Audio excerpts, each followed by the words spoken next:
L'automne approche. Michel et son maréchal ferrant, François Valbert, vont s'occuper du bien-être et du confort du cheval Bayard. Ouais. Bon, les chiens adorent ça. Mais je m'en sers quand j'ai le travail.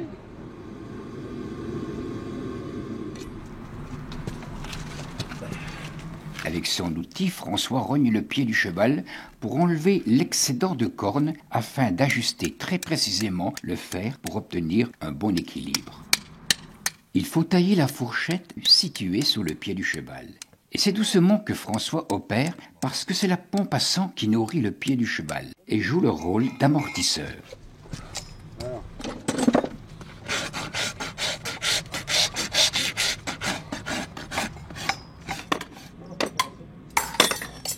Chauffé à 1600 degrés, le fer est martelé sur l'enclume et sera ajusté au millimètre. Ça c'est rangé. C'est bien, regarde, on a bien mis Un peu sur la lumière. Ouais, mais ça rendu après ça.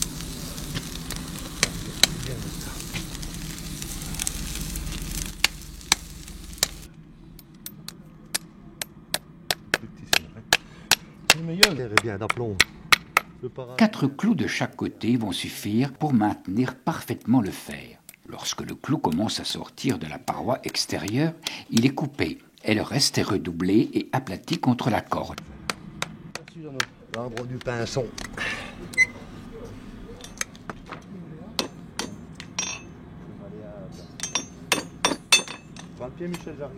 L'ajustage du fer se fait très précisément. Il faut donc mettre le fer à la forme du pied du cheval Bayard.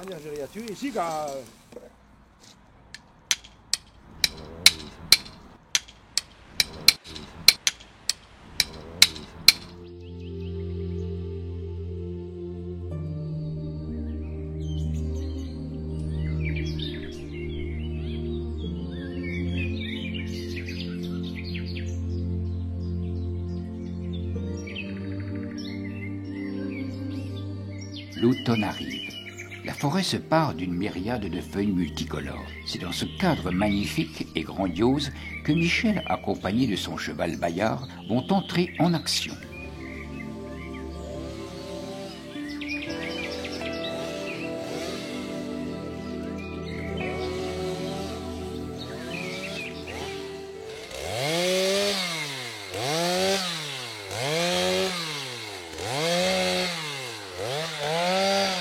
Notre bûcheron coupe, élague les branches inutiles avec son incroyable boulimie de travail et toujours avec le souci de bien faire.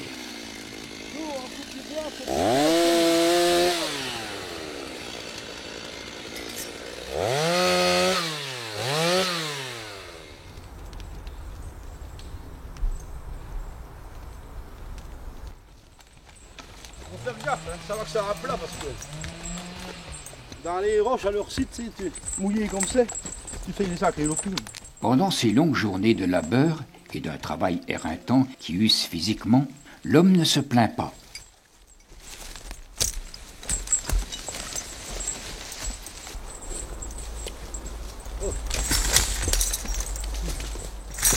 Entre Michel et Bayard règne une grande complicité. Et quelques mots suffisent pour que le cheval débarde les lourds troncs d'arbres. Et Bayard connaît parfaitement le parcours, et le plus souvent sans être accompagné par son maître.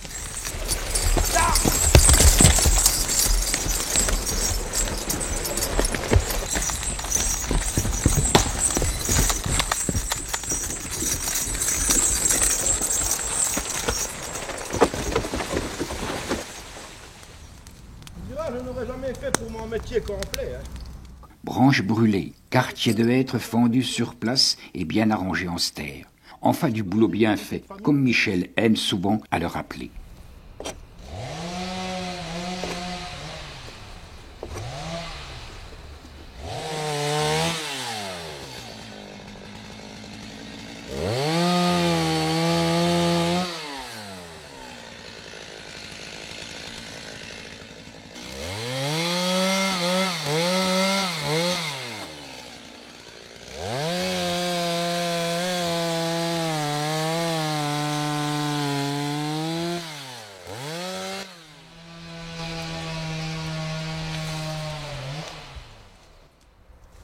Et comme c'est un bois naturel, c'est de la forêt naturelle, il est plus résistant.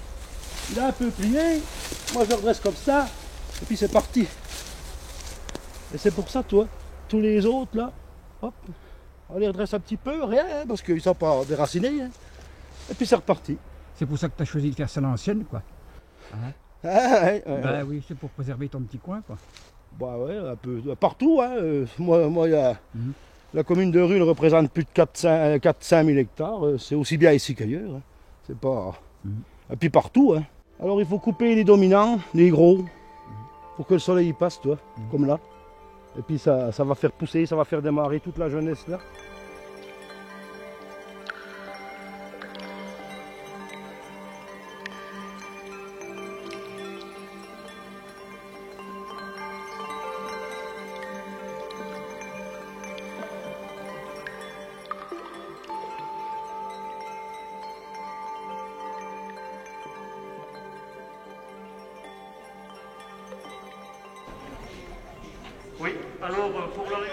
Lorsque les coupes de bois sont terminées, il faut que les bûcherons les transportent dans la vallée.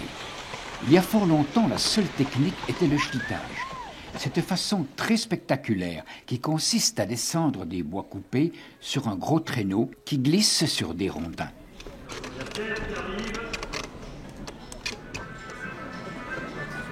Schlitt, ça veut dire traîneau en allemand. Mais ici, ce n'est pas un traîneau pour s'amuser.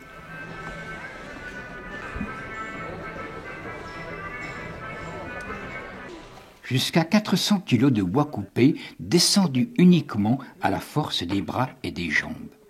La schlitt était jadis fabriquée et utilisée par tous les bûcherons vosgiens. Il leur permettait de glisser sur les chemins et les sentiers avec beaucoup de précautions. De marche en marche, il faut bien retenir sa schlitt, car il ne faut surtout pas se laisser emmener par le poids total du chargement. Il faut donc rester maître de sa schlitt.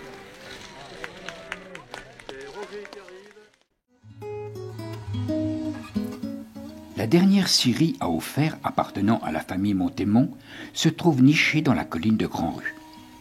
Le père Bernard et son fils Hervé font partie d'une lignée de Sagard qui a pratiquement disparu de nos jours dans la région. Autrefois, il y avait plusieurs scieries à Rue, mais maintenant, celle-ci est presque devenue un musée.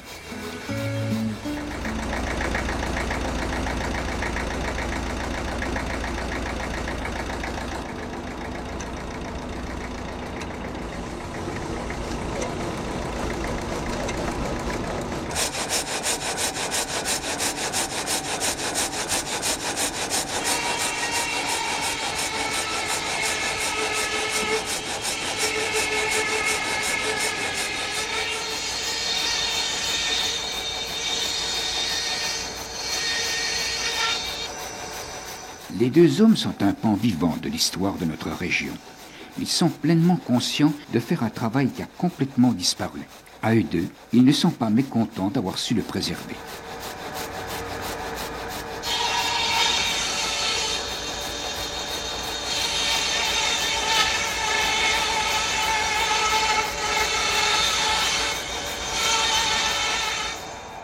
Environ 150 hauts fers faisaient vibrer le cœur des montagnes vosgiennes. La scierie Montémont de Rupt-sur-Moselle a su entretenir cette activité encore de nos jours. Ici, presque rien n'a changé depuis le début de sa construction au milieu du XIXe siècle. Tout est authentique. À l'aide d'une hache, Bernard enlève quelques écorces. Et puis, il y a les éclats, logés dans la fibre du bois. Ces derniers stigmates de la guerre sont la hantise du Sagard. Ces impacts bleutés seront retirés un à un, afin que la grume soit prête à être sciée.